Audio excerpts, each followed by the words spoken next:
once, I do it again. Add it up, bankroll. What is up, y'all? It is your girl Shorel Renee, the blind ADHD baddie. We are back today with another video. Now I told y'all my next video I was going to be talking about exactly what ADHD is, how it presents, and like the effects and the symptoms and how it affects us in our day-to-day life. But that's only if you have ADHD, of course. Of course, ADHD is an acronym, and it stands for Attention Deficit Hyperactivity Disorder. Now, a lot of people can get misdiagnosed because they think ADHD only presents when you're hyperactive, impulsive, and things of that nature, not knowing that it can present differently in different genders, in different age types, in different groups. So I am going to be talking along the lines of how ADHD presents for me. Let's do this.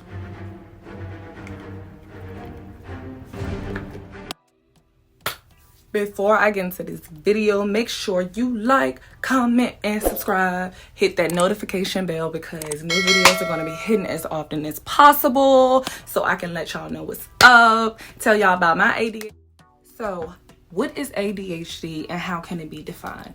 ADHD is a brain disorder. It affects how you sit still, how you behave, how you pay attention, your attitude, your emotions, and how you operate. ADHD, if you need to get checked for any other mental health issues or if somebody wants to speak out about theirs, that's what I'm here for, baby. So make sure you subscribe. So before I get into all of this, I'm gonna let you know now I am not a medical professional, so I will never personally diagnose anyone myself or tell you have ADHD. If you have any of those symptoms or feelings that I am talking about today, I would suggest you talk to your primary care physician, present it to them, and tell them you may need to be screened or talk to someone about it. So don't be telling people y'all got ADHD and come in here and blame it on me, because I'm like, who? I ain't heard nothing. Okay. Now, someone with ADHD will not display the same markers as someone without ADHD for obvious reasons. We tend to have emotional dysregulation, meaning we can't always regulate our emotions or how we feel about certain things, so we can appear as sensitive or overly emotional, or we don't have tougher skin. That's how they see it. But when you have that chemical imbalance in your brain, of course, everything is going to be processed way differently. So don't think anything is wrong with you, because there's so many of us out here like this. I will have way more videos explaining different symptoms and different, things that you can see when it comes to ADHD, because I can't fully cover every symptom, every little small trait, things that you may have and I may have that are similar in one video. That would be a long video. So we're going to spread it out over time, but I'm gonna drop this information on y'all as much as I can, okay? So we're going to be talking about my journey and me finding out about it and accepting it, but that'll be in a later video, so don't worry about that. Okay, so when it comes to ADHD and how it presents in women, we are going to talk about that.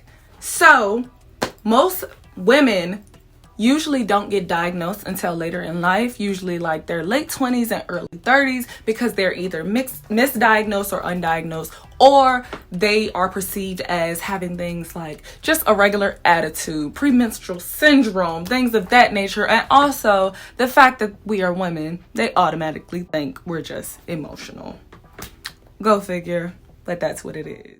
Now, don't get me wrong, not every woman has ADHD. Which is nothing wrong with that, because nobody wants to be diagnosed with a mental health issue. You could have anxiety, you could have depression, you could have all of those things. But at the same time, ADHD can actually cause anxiety and depression, which can be a symptom within your ADHD. So say you do have it and you're only getting treated for anxiety and depression, but with no relief. That's because they aren't treating the actual problem that's creating those problems in between, which is never your fault. But that's why we're here. That's why we're here to educate you. That's why we're here to talk about it. Because I was that person. I got diagnosed with anxiety and depression like later in life. I had it all my life, but I thought that was the only problem, when the bigger problem as a whole was ADHD. And now that we've nipped that in the bud, here we are. Now, sometimes, more often than not, our actual symptoms are misconstrued for just regular character traits, like sometimes being shy or timid or chatty or forgetful or spacey. They think that's just us being women, when it could actually be just your diagnosis and how your brain is processing those things. Now, let's talk about what can be some common signs of ADHD in women. Let's get it. Let's start with relationships. Now, I'm not just speaking on intimate relationships. It could be you as a mom, you as a coworker, you as a friend, you as a girlfriend, you as a wife. We are usually very hard on. I tend to have a lot of relationships that we either self-sabotage or just we cannot hold on to a relationship. Our relationships tend to fail. But it's not us. It is our brain. It is how we are processing these things. And we are easily overwhelmed, which is okay. That's why we're here to get help. You feel like you're not fitting society's norms, you are not handling your business, or you're not meeting your full potential in the time frame that you have gave yourself, which is unreal for someone with ADHD. We have to remember, things that are easier for people in a regular world are like a mountain or a hill for us. That's not me saying it can't be done. It can be done, but with help and with you starting to let yourself know that you're doing the absolute best that you can. You can't go any further than what you already have. So a lot of times when it comes to relationships and things of that nature, it is very good to open up and express that, hey, I have ADHD. So sometimes I will have bad days. Sometimes I won't be okay. It's good to be vocal, because if people don't have the information, they don't know how to deal with it. So of course they're not going to process it right, and it's going to upset you even more. So be okay with being open with your partner. Make sure they can deal with these things before entering that said relationship. Even when it comes to being a mom, it's okay if you need help. Have your person be like, you know what, I'm having my episode today. I'm having one of my days. I really need your help. I really need to get myself together. Even at work, it's okay. You're not a failure. You're not. You have to move at your own pace. You have to move at the rate that your brain has to process, because if not, it goes into panic mode. You will have a panic attack, and eventually you'll just shut down altogether, and now we're back at square one. So be kind to yourself always, because you are doing the absolute best that you can. Let's talk social life and friends. Okay? Now, when it comes to women with ADHD, we're either that chatty, talkative, life of the party friend, or we can tend to be shy, timid, reserved, and the person in the corner. You never know. It does not always present the same. And sometimes you could be both, but in different situations and at different times, depending on your mental capacity that day.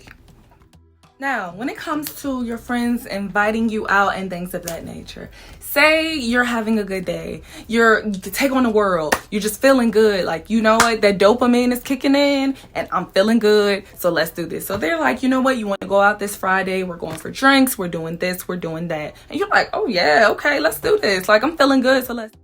But dreadfully, the day arrives, and guess what? You might not be in that mental space anymore. You could feel just lifeless, worthless, hopeless. ADHD paralysis is kicking in, and guess what? You can't get out of bed. So you cancel. Guess what? That's ADHD, and that is okay. This is where it comes in, to explaining to your people that you love, your friends and your family, all about your ADHD. So when those times come, they're not confused, they're not upset, they don't have certain expectations for you, because they know this is how you operate, this is how your brain works. So you may not be okay, and they're like, oh, that's fine, I know how it gets, we'll go out another time. It's okay. It's okay to cancel. It's okay to take care of you, because self-care is the biggest thing of them all. You gotta take care of you. You don't do well in social settings or big gatherings or a lot of people, because that social anxiety kicks in, the sensory overload, and you're overwhelmed.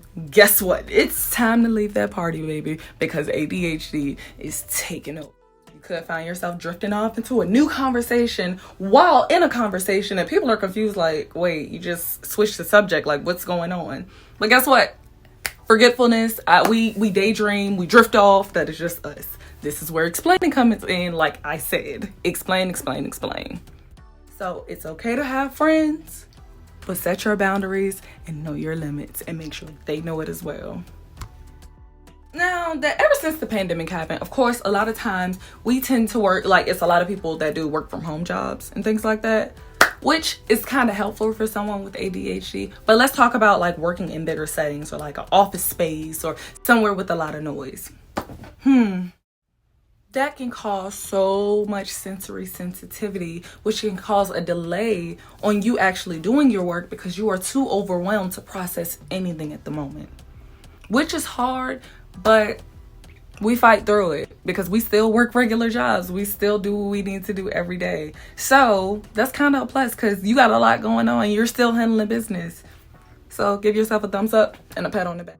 We can find ourselves, switching jobs or quitting jobs a lot because a lot of times it's too much and it's too overwhelming at the time. Not saying it's going to be overwhelming for the rest of your life, but your brain cannot handle that much stress and anxiety at the moment. So if you quit a job, stop letting people make you feel bad about it. Yes, you have bills, but you have mental health issues as well. You could find yourself coming to work early or leaving work very late because you want that small moment of peace and quiet to actually get your work done. It's normal and it's very effective. So if you find yourself switching jobs so much to fit your mental health needs, guess what? You're not a failure. You're doing the best that you can. Now, some of you may be in college, so let's talk about what? School. Think about women, which is a pro and a con. When it comes to ADHD, ours is inattentive. You know why? Because we know how to mask it. That's usually another reason why we get diagnosed later in life, because we haven't shown the symptoms, because we are trying to be that strong, powerful, independent woman so we don't complain. So no one knows, so they can't see anything. Not having those visible signs sometimes of ADHD, it gets overlooked. But then when those situations arise, like school and deadlines and homework and reports and turning in things and making sure you study and making sure you keep everything organized, your ADHD can reach its peak and tear you to pieces. And that's when everything becomes visible and everything unfolds and you lose your freaking mind. We aren't usually as hyperactive as someone like a man or a child who has ADHD. Our symptoms can be presented differently because guess what? I get overwhelmed and I get exhausted, which causes fatigue from being so overwhelmed and my brain trying to process so much that is so hard that now I need a nap because I'm sleepy. It happens, and it's usually in women.